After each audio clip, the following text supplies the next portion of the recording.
Hi again, it's me, Steve, from the last video about how to shave before school starts. And so I'm back again for another instructional video. This time, like the last time, is another personal experience instruction video.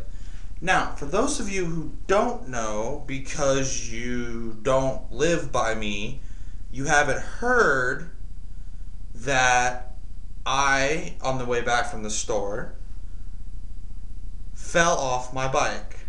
For all of you who think it's that cliched, yes, I know. Ooh, he fell off his bike, happens every day. Well, this is different. How do I explain it for simple people? The gear in the back of my bike, that's on the back wheel, locked up on me so it wouldn't turn, and it flung me, because of inertia and physics and that, over the handlebars about 3 feet across the concrete and took the skin off my arm. And as you can see, my arm is all bandaged up. Yeah, I know that there's blood seeping through it, I know. So, what pretty much happened was I got myself up, got myself into a sitting position on a decorative wall, and then from there, I called, for lack of a better person to call, I called my dad to come pick me up. And he brought his truck and put the bike in the truck and blah, blah, blah. I made it home. That is where I wrapped my arm up, put band-aids on it and everything. And the instructional video today is I'm going to show you how to do that. If you happen to be out by yourself, then you will know how to do it.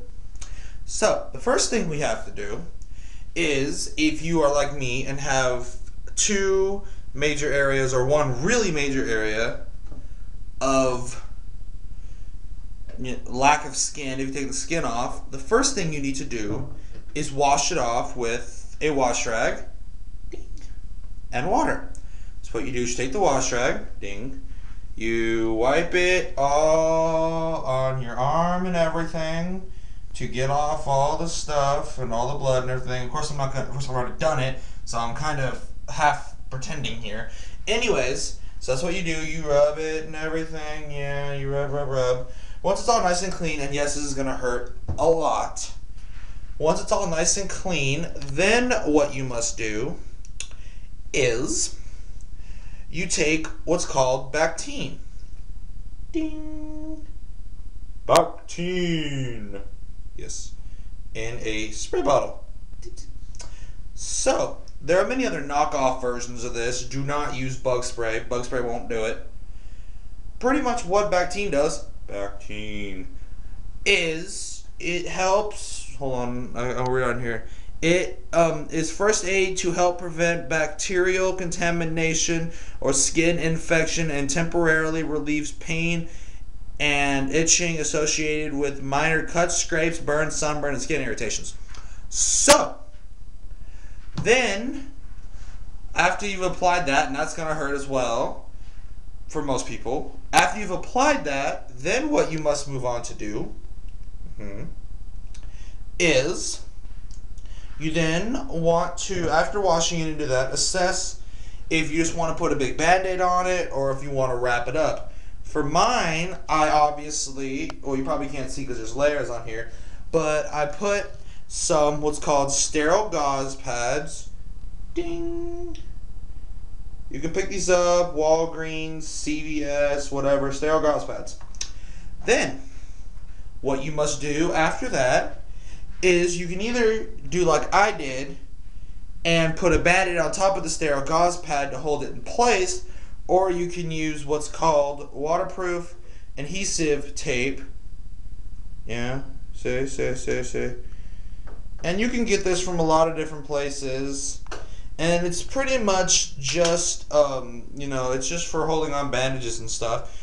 But what you want to do, mainly for any gauze or band-aid you have, is put on what's known as Neosporin. This is probably the best stuff, and you should buy a lot of this because it's really good. So, You then, after having put on Neosporin, you then want to move on and apply the gauze pad to your arm. See? It's under the thing. Where you see where the blood is? Yeah, that's where the gauze pad is going to go.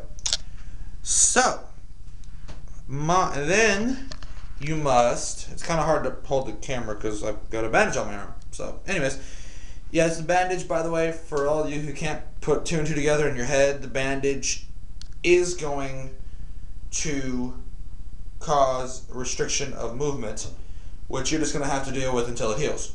So, you then, after doing that, must somehow adhere it.